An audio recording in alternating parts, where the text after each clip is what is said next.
Hello everyone, my name is Niamh and welcome back to another video, and today I have a little story for you that I could totally make really long, but I'm going to try not to. I'm going to just try to condense it into what I want to say and what I have kind of learned from this, shall we say. So I hope you enjoy this video.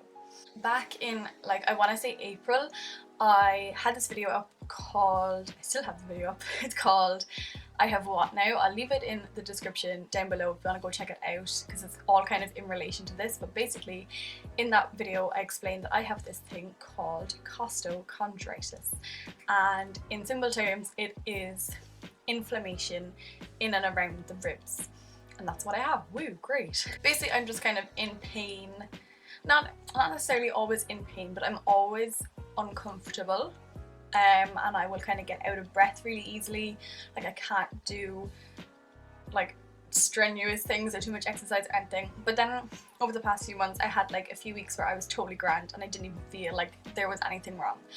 And then about 3, maybe 4 weeks ago, I woke up with like a massive pain in my shoulder and just like pain all down here and like underneath like my boob, like here. I don't know, can you see that? But like under like your lower ribs basically, all on my left hand side. And I was like, okay, maybe I slept weirdly, it's fine. But then the next morning it was so bad again, so I was like, right, I better go to my GP, and I did. And she was like, I'm gonna have to send you back into A&E, and I was like, that's great. She was sending me into A&E for 2 main reasons. The first was that my heart rate was like 115, is it beats per minute? I don't know, but it was 115 anyway, which is way too high, especially for a 22-year-old at my age and my health. Like I shouldn't be having a heart rate that high. I think my resting heart rate is normally like 68 or something.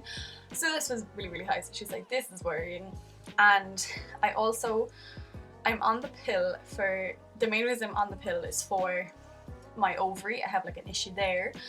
But because I am on the pill, anytime I get severe chest pains or like my heart rate starts going, they will always have to send me into A&E so that I can be checked to see if there's a blood clot, because a blood clot is a risk of being on the pill. But then I need to be on the pill for my ovary, because if I'm not, then I'm in pain there, and it's just like, what, you know, it's just all entangled, but not in the best kind of way. So went back into A&E, and my GP had said to me, she was like, look, if your tests come back fine again, because they did the first time I was in A&E, like they came back fine, there's nothing like severely wrong with me or anything.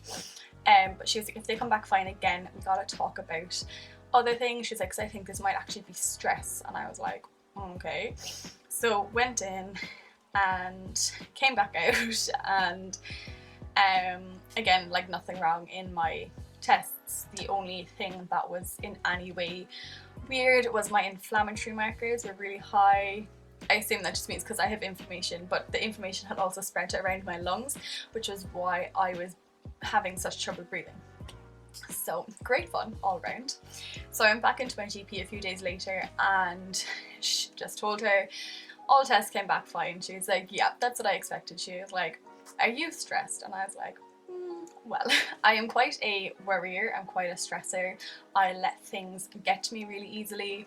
I found my job quite stressful, even though it wasn't a stressful job. Like it was a busy job, and I had 2 different jobs within kind of the one place, and one was like I was really responsible for things, and I would just let everything get to me, and I felt like I had to like fix anything that would have gone wrong or something. I don't know, I just let everything get to me, and I would let it get me really cranky. And yeah, so this was kind of all adding to my stress. And I also feel all of my emotions in my chest. Like if I'm angry, like my chest is sore. If I'm sad, it's all on my chest. Everything emotionally is in my chest, if that makes any sense. You might be like, oh, okay, she's going crazy. So yeah, she was like, this is more than likely stress manifesting in the way it is. Like she was saying, the costochondritis is so weird. Like it's not one bit serious, which is great, but it's just a pain and there's no way to get rid of it. Like I'm on anti-inflammatories, but they're not necessarily going to get rid of it. So it's just bearing the pain. She's like, this might not go away for a few months. I was like, well, thank you, that's unreal, that's fab. But she was saying that my main source of stress seems to be my work, and she was like, I need you to leave your job. And I was like, oh. So I did. I left both my jobs. I'm currently unemployed, terrified.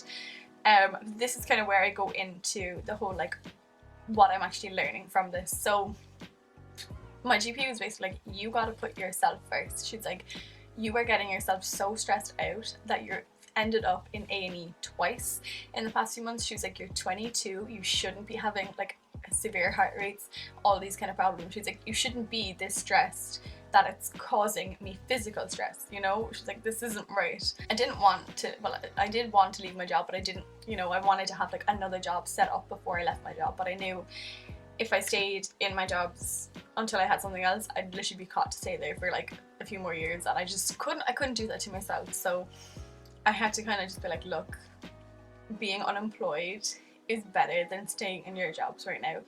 Because I also can't do anything like physical or anything, and I did a lot of lifting in one of my jobs. But I can't, like, it's just ruining me. So yeah, I had to leave. And it was a tough decision, because it was like admitting that, like, okay, like, I'm sick and I'm making myself mentally and physically sick, like, so I had to leave. And yeah, it was tough. It was really tough. And kind of now going forward, I've realised that, like, I have never been putting me first. Like, I really have not. I have not been taking care of myself in the way I should be. I've been through months of counselling, and I don't think I actually was doing what I was meant to be doing, if that makes sense. Like, and this all hit me, and I was like, I've wasted so many months being like, yeah, no, like, I'm working on myself, like, I'm totally getting better, when like I was not really, like, because I wasn't putting myself first. I wasn't being like, no, this isn't for me, not doing that, like, no, I gotta like do this instead because this is for me. And even like listening to your body, I feel like I was never doing. Like, I'd be getting physically tired, like, in my chest, and I could feel it, but I'd keep going, you know, I wouldn't take a break.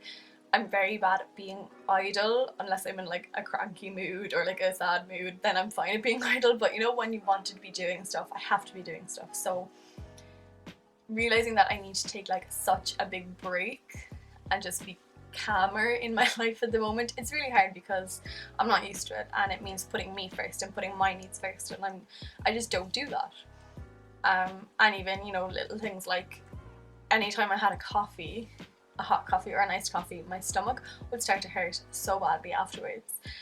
And it was only recently that it happened again, and I was like, okay, listen to your body. Your body's telling you your stomach does not like coffee. So I'm gonna have to, like, I'm gonna try to cut out coffee. I need to start looking at dairy. I don't know, is that affecting me? Like, I just need to start doing little things while listening to my body telling me, like, no, this isn't, you don't like this, we don't like this, so stop eating this, so stop doing this. And it's just been a kind of a wake-up call to be like, okay, I'm first in my life, and that's that. I'm first. Obviously, be kind to everyone else and put everyone else, you know, put your friends before other people. I don't know what I'm saying, but I think the most important thing is to put yourself first, and everyone else comes after, because you're the most important, everything like that, all those cliches. But it's a really hard thing to do.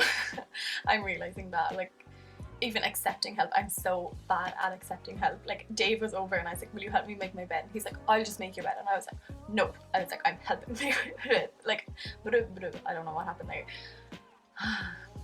But I'm bad at accepting help and letting people do things for me. Like, I just find it so hard. But yeah, that is kind of the story of stress sending me to the A&E.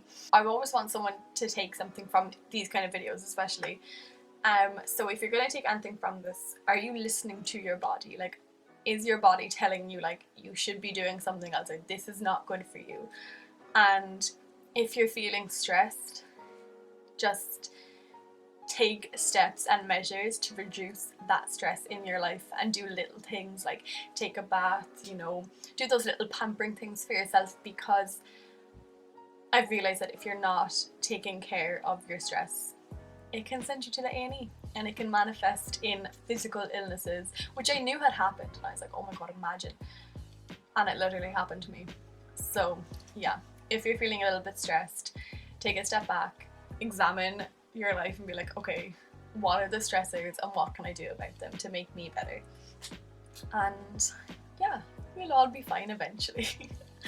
So that is everything for today's video. I hope you enjoyed it. If you have any questions about anything that I've been on about, do feel free to ask me. If you did like this video, please give me a big thumbs up for costochondritis. Woo! If you are not subscribed, I would appreciate if you did subscribe, and I shall see you when I next see you.